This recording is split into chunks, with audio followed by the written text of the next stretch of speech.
Estás sintonizando. Frecuencia 404. Atlas, bienvenido a una transmisión desde un plano lejano con historias que no quieren que sepas. Nos encontramos interceptando una transmisión. Nunca debí aceptar ese reportaje. Eso es lo primero que pienso cada vez que intento recordar cómo empezó todo. No porque el viaje fuera peligroso, ni porque la selva amazónica tuviera fama de tragarse a los imprudentes, ni siquiera porque las comunidades de la frontera llevaran semanas denunciando ataques nocturnos. Acepté porque creí que era una historia sencilla. Creí que iba detrás de terroristas escondidos en la espesura. Tal vez una célula armada moviéndose entre ríos, usando el miedo para desplazar comunidades, o taladores ilegales, o mineros clandestinos. Algo humano.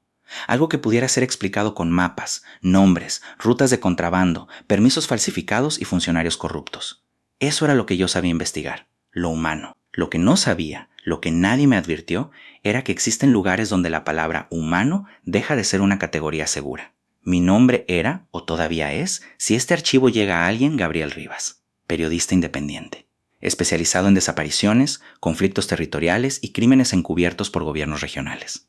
Había cubierto masacres pequeñas que jamás llegaron a los noticieros nacionales. Había entrevistado a madres que buscaban huesos en fosas sin nombre. Había aprendido a desconfiar de comunicados oficiales antes de los 30 años. Por eso, cuando recibí los primeros audios desde la frontera amazónica, no pensé en supersticiones. Pensé en una operación. Los mensajes venían de una profesora llamada Mariela Soria, que trabajaba en una comunidad ribereña a varias horas de cualquier ciudad reconocible. Me escribió de madrugada, primero con cautela, luego con desesperación. Se están llevando gente, Gabriel. Después mandó fotos borrosas. Casas con puertas abiertas. Hamacas cortadas. Huellas que se perdían en barro húmedo. Una canoa abandonada junto al río. Y en una imagen que intenté ampliar durante casi 20 minutos, se veía algo tirado entre hojas grandes, bajo una lona azul. No era un animal. Mariela escribió después. Los militares dicen que son taladores ilegales. La policía dice que son conflictos entre comunidades. Pero la gente aquí les dice pelacaras. Yo había escuchado esa palabra antes. En algunos pueblos de la Amazonía, los pelacaras eran parte de rumores antiguos y recientes. Seres que aparecían en la noche. Figuras altas, cubiertas con trajes extraños o sombras brillantes. Hombres sin rostro.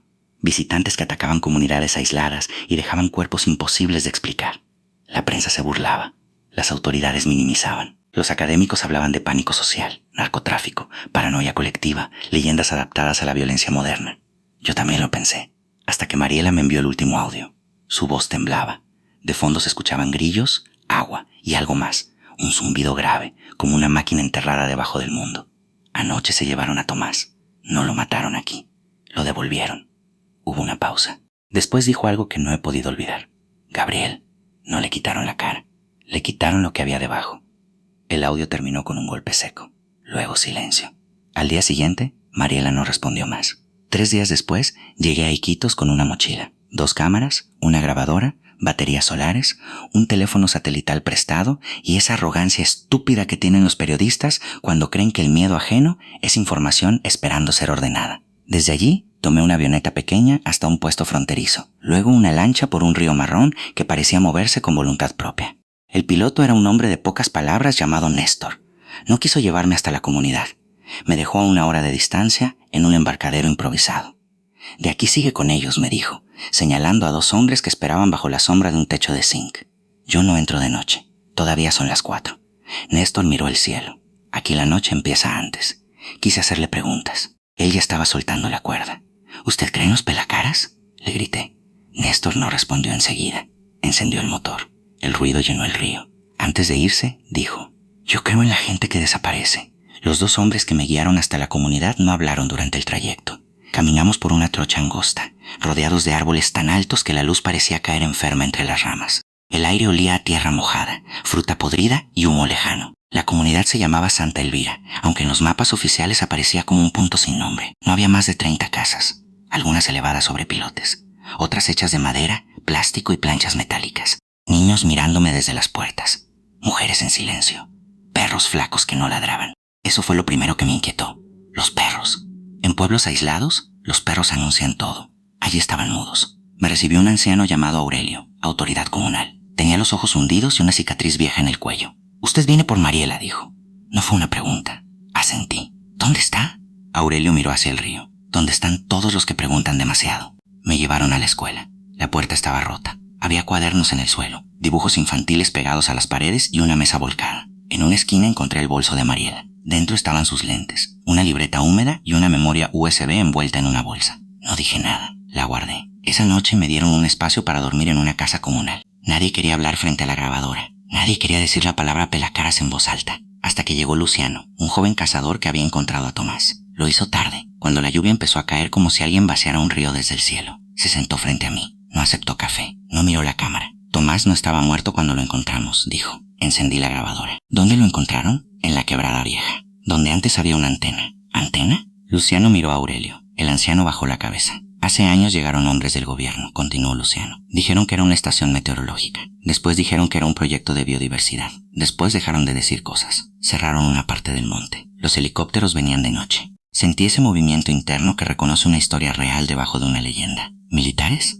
Algunos. Otros no parecían militares. Hablaban español, pero raro, como aprendido. ¿Extranjeros? Luciano tardó en responder. No de un país. La lluvia golpeó más fuerte. ¿Qué le hicieron a Tomás? Luciano tragó saliva. Lo abrieron sin cortarlo. No entendí. Explícame. No había sangre. No como cuando uno caza. No como herida. La piel estaba separada, como si lo hubieran levantado y puesto de nuevo. Le faltaban partes de adentro. Los ojos estaban blancos. La mandíbula no cerraba bien, pero respiraba. Aurelio murmuró algo en su lengua. Luciano se persignó. Tomás habló antes de morir, dijo. ¿Qué dijo? El joven levantó la vista por primera vez. Dijo que no eran hombres. Dijo que estaban probando si ya éramos compatibles. La palabra quedó suspendida entre nosotros. Compatibles. Esa noche no dormí. Revisé la libreta de Mariela bajo la luz amarillenta de una lámpara. Sus notas eran desordenadas, escritas con prisa. Casos no coinciden con ataques humanos. Heridas sin hemorragia. Testigos mencionan luz azul barra blanca. Sonido grave. Los cuerpos devueltos parecen examinados, no torturados. Patrón. Hombres adultos primero. Luego mujeres embarazadas. Luego ancianos. ¿Muestras genéticas? Más adelante, una frase subrayada 3 veces. Esto no es castigo, es selección. En la memoria USB había videos. El primero mostraba una reunión comunal. Mariela entrevistaba a una mujer que decía haber visto una figura junto al río.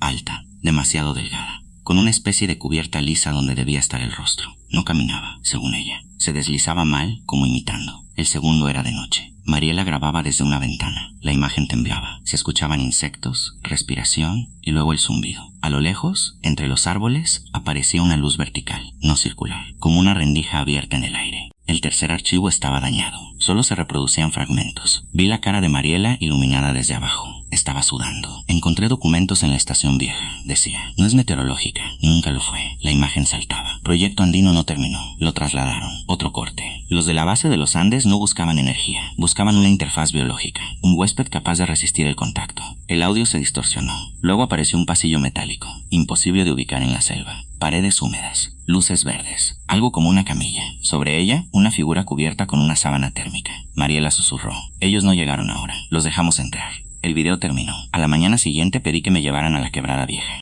Aurelio se negó. Esa parte ya no pertenece al monte. Necesito verla. No, periodista. Usted quiere verla. No es lo mismo. Le ofrecí dinero. No lo aceptó. Luciano sí aceptó llevarme, pero no por dinero. Lo hizo porque su hermano menor había desaparecido 2 noches antes y nadie quería buscarlo. Salimos antes del amanecer. La selva a esa hora parecía contener la respiración. Caminamos durante casi 3 horas. Luciano avanzaba sin machete, como si conociera cada raíz. Yo tropezaba, sudaba, maldecía en silencio. A medida que nos acercábamos a la quebrada, el sonido de los insectos disminuyó. Eso no lo invento. La selva no se quedó en silencio de golpe. Fue peor. Se fue apagando por capas. Primero dejaron de oírse los pájaros, luego los monos, luego los insectos. Al final solo quedaron nuestras pisadas y ese zumbido grave que ya había escuchado en el audio de Mariela. Llegamos a una zona donde los árboles estaban marcados, no cortados, marcados. En los troncos había círculos perfectos, quemados en la corteza, todos a la misma altura. Luciano no quiso tocarlos. Miré arriba, susurró. Levanté la cámara. Entre las copas había cables negros, delgados, cubiertos de musgo. No eran recientes, pero tampoco parecían abandonados. Seguían una dirección precisa hacia el interior.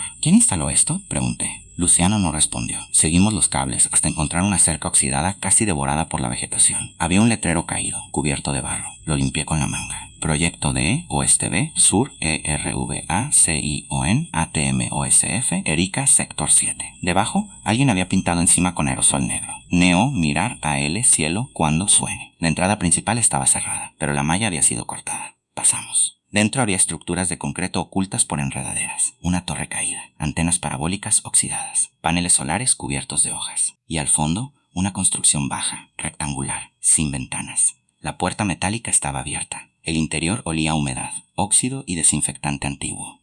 Eso me golpeó. En un lugar abandonado en mitad de la Amazonía, después de años de lluvia y abandono, todavía olía a hospital. Encendimos linternas. El primer cuarto tenía escritorios vacíos, archivadores abiertos y mapas de la región. En una pared había fotografías satelitales. Algunas tenían zonas marcadas en rojo. Otras mostraban comunidades ribereñas con números al lado. Santa Elvira tenía el número 14. En otra sala encontramos jaulas. No para animales grandes. Eran estrechas, verticales, como cápsulas. Algunas tenían correas. Otras, sensores secos pegados a las paredes. En el suelo había etiquetas médicas en español, inglés y otro idioma que no reconocí. Luciano empezó a respirar rápido. Mi hermano estuvo aquí. ¿Cómo lo sabes? Señaló una pulsera de hilo azul atrapada en una rejilla. La tomó con dedos temblorosos. No pude decir nada. Al fondo del pasillo había una puerta con lector biométrico. Sorprendentemente, la luz seguía encendida. Roja. Parpadeante. Junto al lector, alguien había escrito con marcador. Neo, son, los, P, L, A, C, A, R, A, sur. Los P, L, A, C, A, R, A, sur, son, L, uniforme. Grabé todo. Entonces escuchamos un golpe. No fue fuerte. Fue un toque metálico, al otro lado de la puerta. Luciano levantó la escopeta. El lector cambió de rojo a verde. La puerta se abrió. Detrás no había oscuridad. Había luz blanca. Un corredor descendía bajo tierra, mucho más profundo de lo que la estructura exterior permitía imaginar. Las paredes eran de un metal liso, sin juntas visibles. No oxidado. No humano, o no completamente humano. El zumbido venía de abajo. Yo debí correr. Pero hice lo que hacen los imbéciles que creen que la verdad justifica cualquier cosa. Levanté la cámara y bajé. El corredor terminaba en una sala enorme. No parecía construida bajo la estación. Parecía que la estación había sido construida encima para ocultarla. Había tanques cilíndricos llenos de líquido oscuro, camillas inclinadas, brazos mecánicos suspendidos del techo, monitores encendidos mostrando líneas, órganos, diagramas anatómicos y símbolos que cambiaban demasiado rápido. En una pared había un mapa de Sudamérica dividido por cordilleras, ríos y puntos de extracción. Vi referencias a los Andes, a túneles, a algo llamado nodo blanco, y otra palabra repetida en varias pantallas: A, D, A, P, T, A, C, I, ON.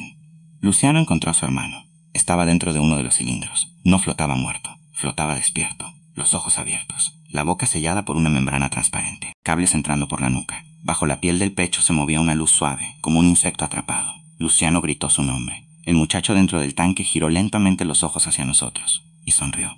No fue una sonrisa humana, fue una contracción aprendida. Las luces cambiaron de blanco a verde. Una voz salió de los altavoces.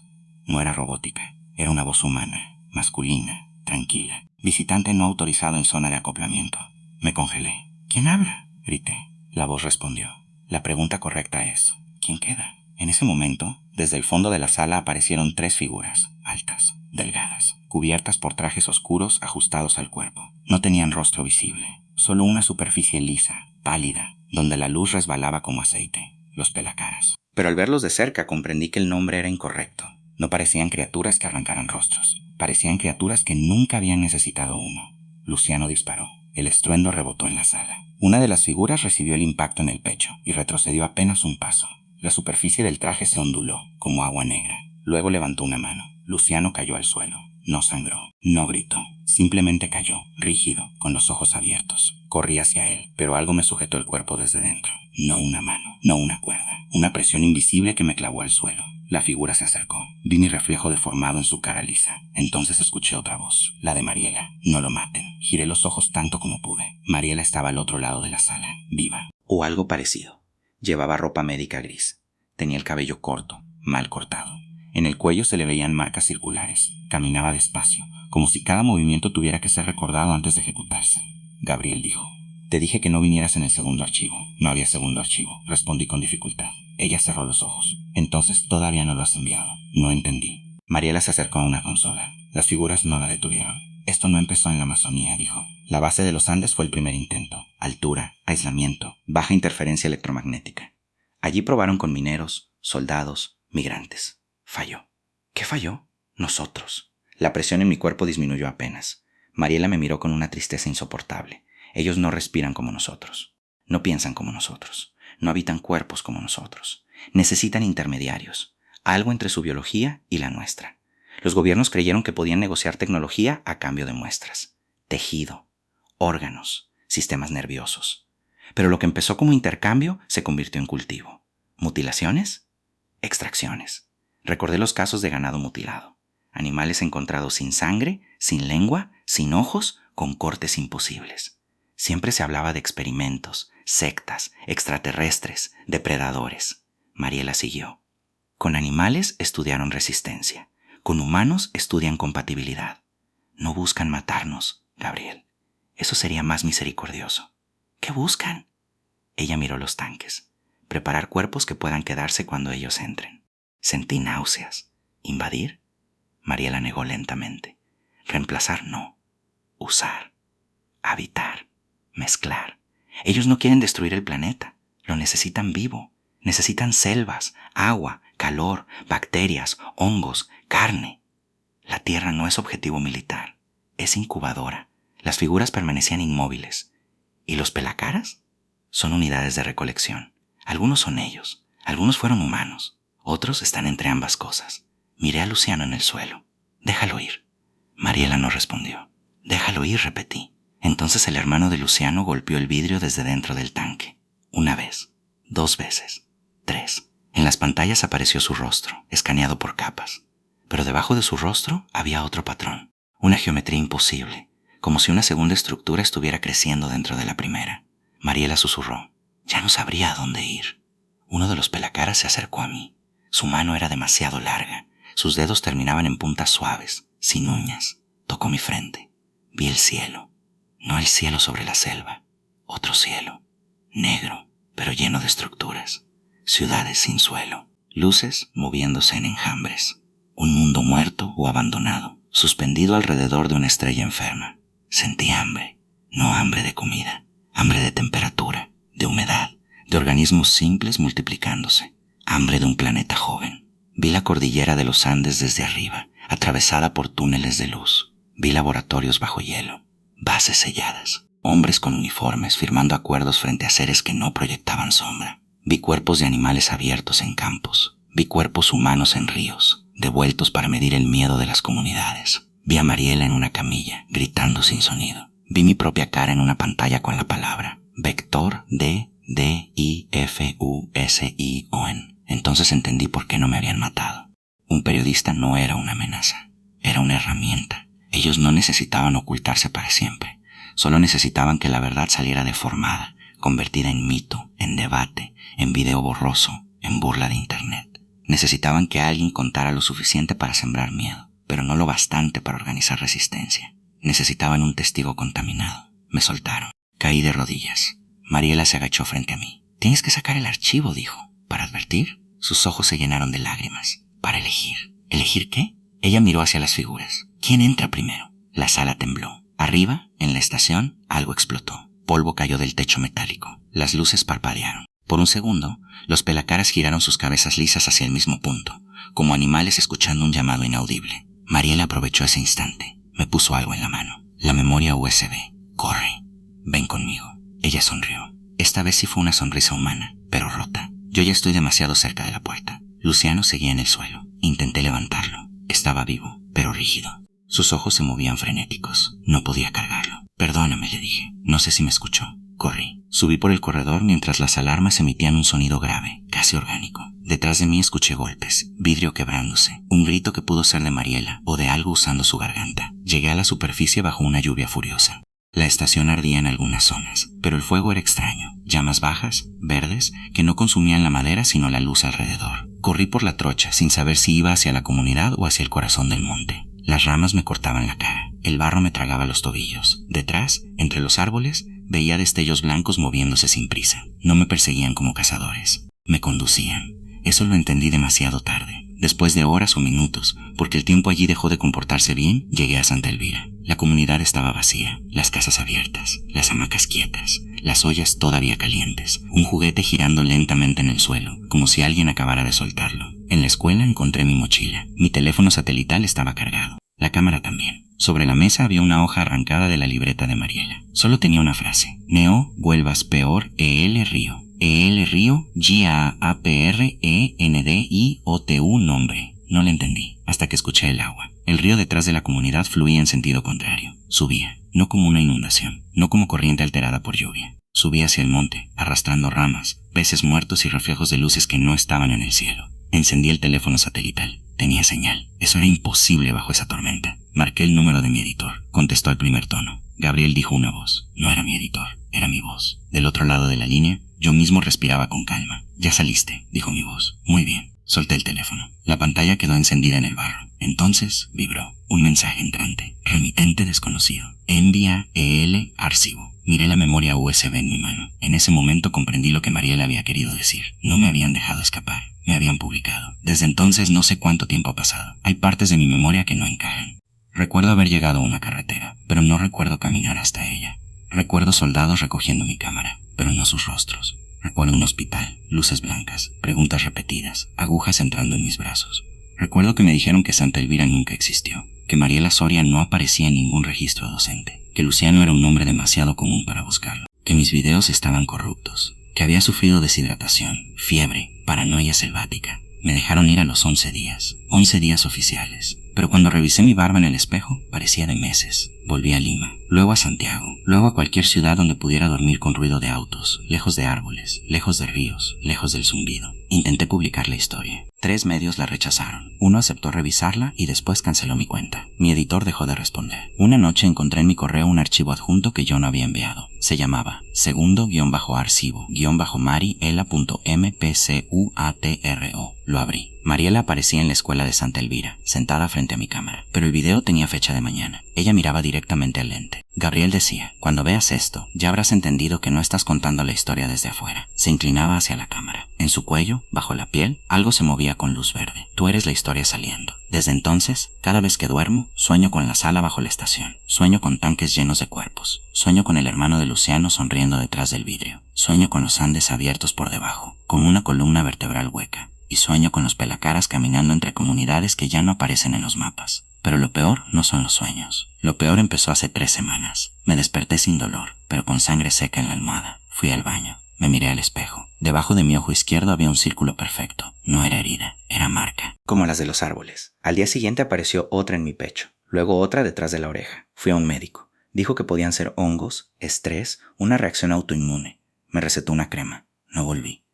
Porque esa noche, al ponerme la crema frente al espejo, mi reflejo tardó medio segundo en imitarme. Medio segundo. Suficiente. Ahora las luces parpadean cuando entro a una habitación. Los perros no me ladran. Los bebés me miran demasiado fijo. A veces, cuando alguien me habla, puedo escuchar otra cosa debajo de su voz. Un pulso, una frecuencia, una especie de mapa húmedo de su interior. Y el río, punto. Aunque lejos de la Amazonía, a veces escucho el río. Dentro de las paredes. Subiendo. Aprendiendo nombres. Grabé este testimonio porque ya no estoy seguro de cuánto de mí queda intacto. La memoria USB sigue conmigo.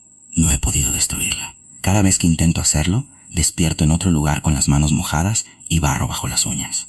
Anoche recibí un último mensaje. No venía de un número. Apareció escrito en todos mis dispositivos al mismo tiempo. Vector listo. D-I-F-U-S-I-O-N iniciada. Después, la pantalla de mi computadora se encendió sola. Mostró una transmisión en vivo. Yo estaba sentado frente a la cámara, pero no era en mi departamento. Era en la escuela de Santa Elvira. Detrás de mí, por la ventana, se veía la selva. Y entre los árboles, quietos bajo la lluvia, estaban ellos. Altos, lisos, esperando. El yo de la pantalla sonrió. Luego dijo con mi voz: Los pelacaras no vienen a llevarse nuestros rostros. Se inclinó hacia adelante. Sus ojos eran blancos. Vienen a probar cuáles de nosotros pueden usarlos. La transmisión terminó. Desde entonces, no he salido de mi habitación. Pero alguien acaba de tocar la puerta. 3 golpes suaves, metálicos, como desde el otro lado de una puerta de laboratorio. No voy a abrir. Eso me repito. No voy a abrir. Aunque la voz de Mariela me esté llamando desde el pasillo. Aunque diga que Luciano está vivo. Aunque diga que la selva ya no está lejos. Aunque diga que el río llegó a la ciudad. Aunque diga, con una calma que no es suya: Gabriel, ya puedes volver. Ellos terminaron de hacerte espacio. Conexión finalizada. Código Atlas 404.